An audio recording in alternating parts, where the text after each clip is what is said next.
بسم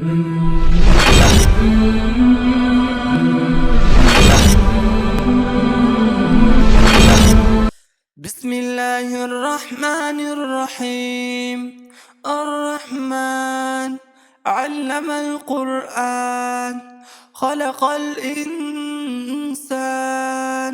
علمه البيان. الشمس والقمر بحسبان، والنجم والشجر يسجدان.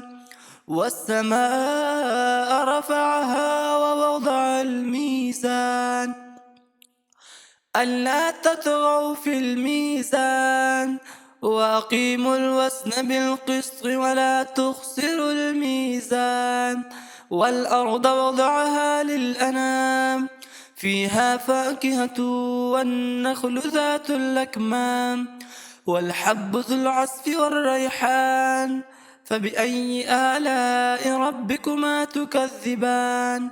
خلق الإنسان من صلصال كالفخار، وخلق الجان من مارج من نار.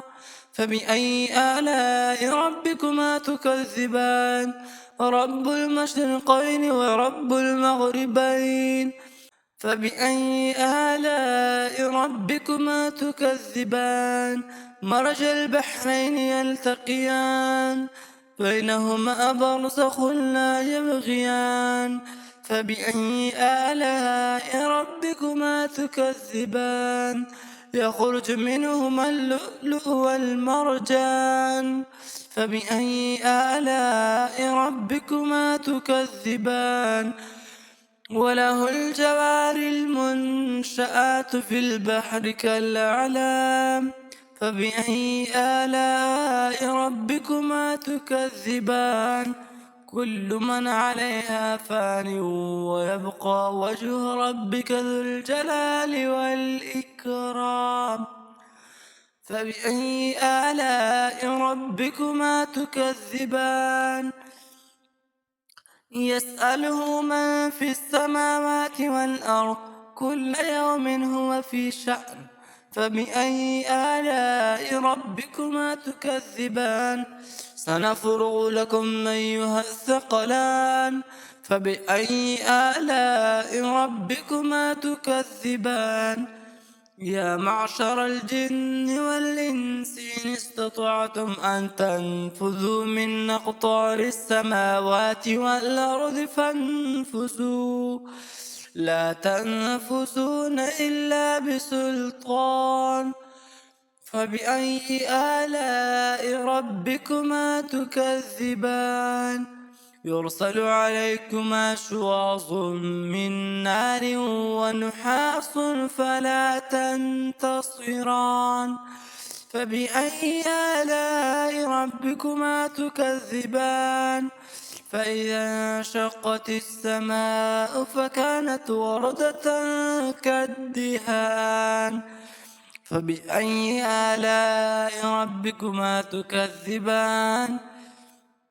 فيومئذ لا يسأل عن ذنبه إنس ولا جان.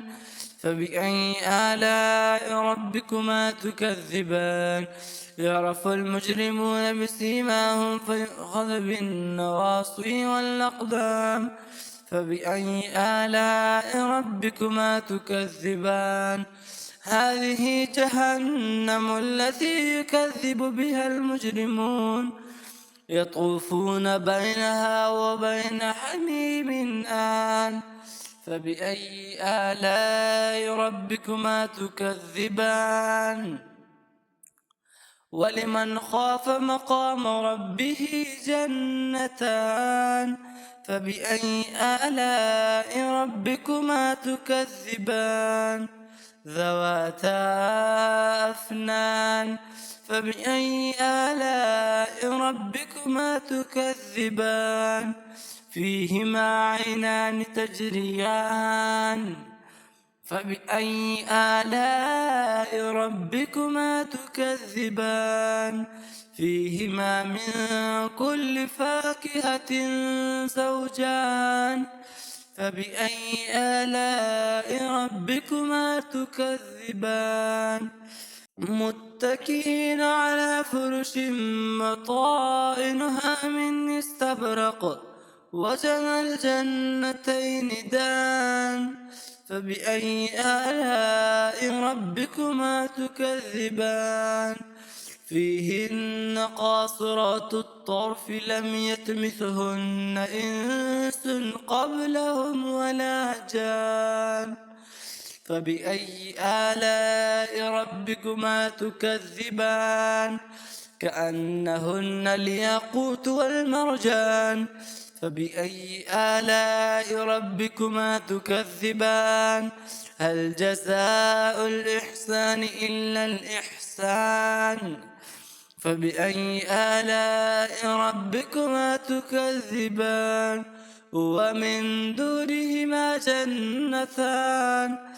فبأي آلاء ربكما تكذبان مدهامتان فبأي آلاء ربكما تكذبان فيهما عينان نضاختان فبأي آلاء ربكما تكذبان فيهما فاكهة ونخل ورمان فبأي آلاء ربكما تكذبان فيهن خيرات حسان فبأي آلاء ربكما تكذبان حور مقصورات في الخيام فبأي آلاء ربكما تكذبان لم يطمثهن إنس قبلهم ولا جان فبأي آلاء ربكما تكذبان متكئين على رفرف خضر وعبقري حسان فبأي آلاء ربكما تكذبان تبارك اسم ربك ذي الجلال والإكرام